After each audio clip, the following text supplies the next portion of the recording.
आखाडी कायदा सुधारण्याच्या नावाखाली केलेले मालकधार्जिन बदल तात्काळ रद्द करा। बेकायदेशीररित्या कामावरून कमी केलेल्या कामगारांना पोलिसांच्या सहकार्याने कामावर पाठवा। केलेल्या दरवाढीची अंमलबजावणी करून फरक रक्कम वसूल करा। पगार उशिरा करणाऱ्या मालकांवर दंडात्मक कारवाई करा। प्रलंबित असलेले दरवाढीची प्रकरणे निकाली काढा। शासकीय आंदोलनातील कामगारांच्या पगारातून कपात केलेली टीडीएस रक्कम कामगारांना वाटप करा।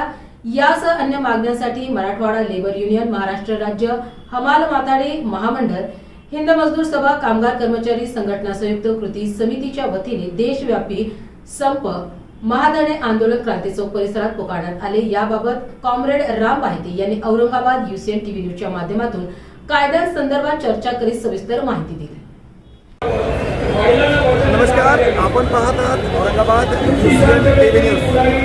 छत्रपती संभाजीनगर औरंगाबादमधील क्रांती चौक या ठिकाणी सर्व पक्षीय सर्व संघटनांनी आज इथं निदर्शने सुरू केलेले आहेत। यामध्ये बँकाचे कर्मचारी आहेत, यामध्ये BSNLचे कर्मचारी आहेत, यामध्ये रिक्षा चालवणारा आहेत, यामध्ये हातगाडी ढकलणारा सर्व शासकीय कार्यालय आणि इतर जे कर्मचारी आहेत ते काम करणारे आहेत, या सर्वांनी या बंदमध्ये सहभाग घेतलेला आहे। आपल्यासोबत कामगार सेनेचे नेते आपल्यासोबत आहेत, आपण त्यांना जाणून देऊया नेमकं हा जो निदर्शने चालू आहे काय।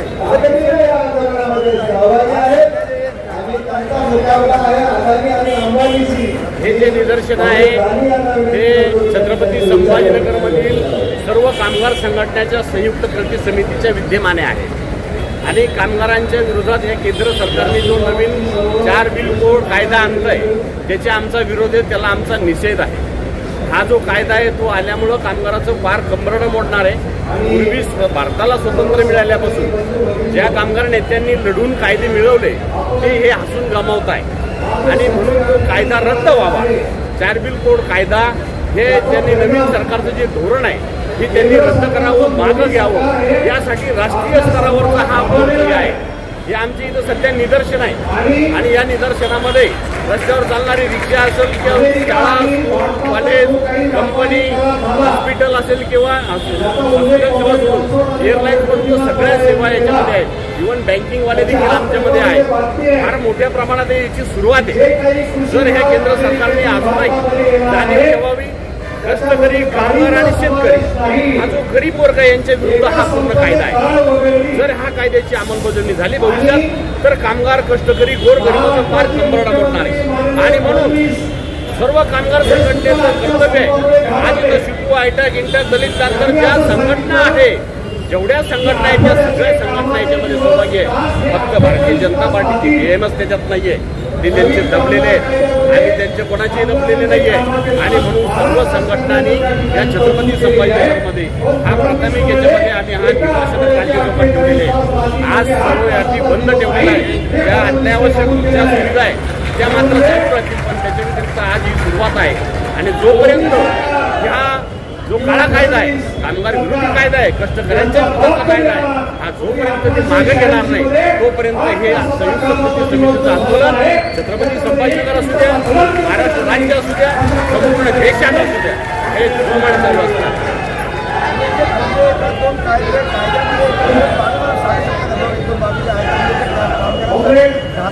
थोडक्यात कामगारांच्यासाठी जी आज 240 दिवस भरल्यावर कामगार परमनंट होतो, या सध्याच्या फॅक्टरी ऍक्टमधला कायदा आहे तो त्यांनी काढून घेतला। परमनंट हा पार्टच नाही, तो कॉन्ट्रॅक्टमध्ये राहील, तो सिस्टमवर राहील।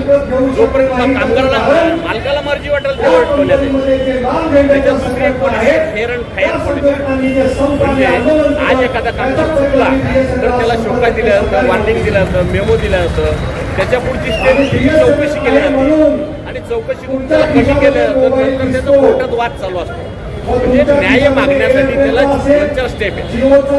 खाते न्याय चौकशी आहे, औद्योगिक न्यायालय आहे, वरचं कोर्ट आहे, त्याला दाद मागण्याला अनेक जागा आहेत। आता सध्यामध्ये हायर अँड फायर पॉलिसी, म्हणजे एखादा कामगार जर मालकाला नको आहे त्याला उचलायला उद्या येऊ नको म्हणणार, त्याला काढून टाकणार आणि म्हणून हे जे हायर अँड फायर असं डेंजर कायदा आहे ते कामगारांनी व्यवस्थापनाच्या विरोधात तोंडच उचलू नये। कामगारांनी त्याला न्यायच मागू नये, कामगारांनी पगार सुद्धा वाढून मागू नये। एक हजार झाल्याशिवाय राहणार नाही. प्रत्येक दिवसाचा मोबाईल घ्यावा लागेल. शासन जाड कातडीचं आहे. केंद्र सरकार बी राज्य सरकार बी हा केंद्र कायदा लादतंय आणि राज्याला अंमलबजावणी घ्यायला लावतंय. राज्याचाही तेवढंच त्याच्यामध्ये दोष आहे. परंतु हे कळत न कळत लोकांना घड्या घालताय आणि ते कामगारांना ते सुधडीत लावताय. आणि त्यांचे वोटर यांना सत्तेवर आम्हीच बसवलेलं आहे. यांना सत्तेवर कामगारांनी, श्रमिकांनी, कष्टकऱ्यांनी, शेतकऱ्यांनी बसवलेलं आहे. यांनी हे विसरता कामा नाही. हे जाड कातडीचं आहे. छोटंसं काढल्यानं त्यांना हलणार नाही. आम्हाला याची कल्पना आहे. म्हणून हे आंदोलन जोपर्यंत कायदा मागे घेत नाही तोपर्यंत चालू राहतं.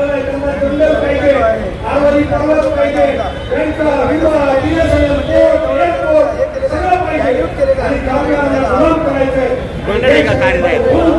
मनरेगा महात्मा गांधी रोजगार हमी योजना म्हणजे ज्याला काम नाही त्याला हमीनं काम आहे. आणि ते काम कशातनं जर दिलं जातं हे माहिती नाही बऱ्याचशा लोकांना.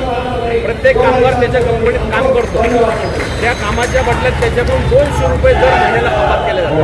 त्याला प्रोफेशनल टॅक्स म्हणतात. आणि त्या प्रोफेशनल टॅक्समध्ये सरकारनं काय म्हटलं, तुला काम भेटलेले, तुला रोजी भेटलेली आहे, तुझ्या 200 रुपये दे. प्रत्येकाचे 200 रुपये जमा करून त्यांच्याकडे फंड जमा करतात आणि त्या फंडातून मनरेगा उभी राहिली. म्हणजे आमचा जो कामाचा पैसा आहे, आमचा जो कष्टाचा पैसा आहे, सरकार लाटू लागलं. ज्या बेरोजगाराला द्यायचं होतं त्याची योजना बंद करू लागलं. म्हणजे कष्टकऱ्याचा पैसा कष्टकऱ्याला सुद्धा द्यायचं नाही. यांचं तर ते खातं आहे, पण कष्टकऱ्याचा सुद्धा पैसा नसणार आहे का म्हणजे गोरगरिबाच्यासाठी, ज्याला रोजगार नाही त्याच्यासाठी, बेरोजगारासाठी. मी प्रभाकर मध्ये पाटील, भारतीय कामगार सेना संयुक्त सरचिटणीस, महाराष्ट्र. भारतीय कामगार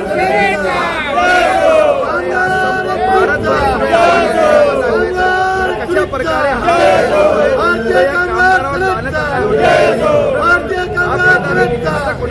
यांनी पूर्ण भारतभर सर्व संघटनांनी कामगार संघटनेविरुद्ध सुरू केले आहेत. शासन केंद्र सरकार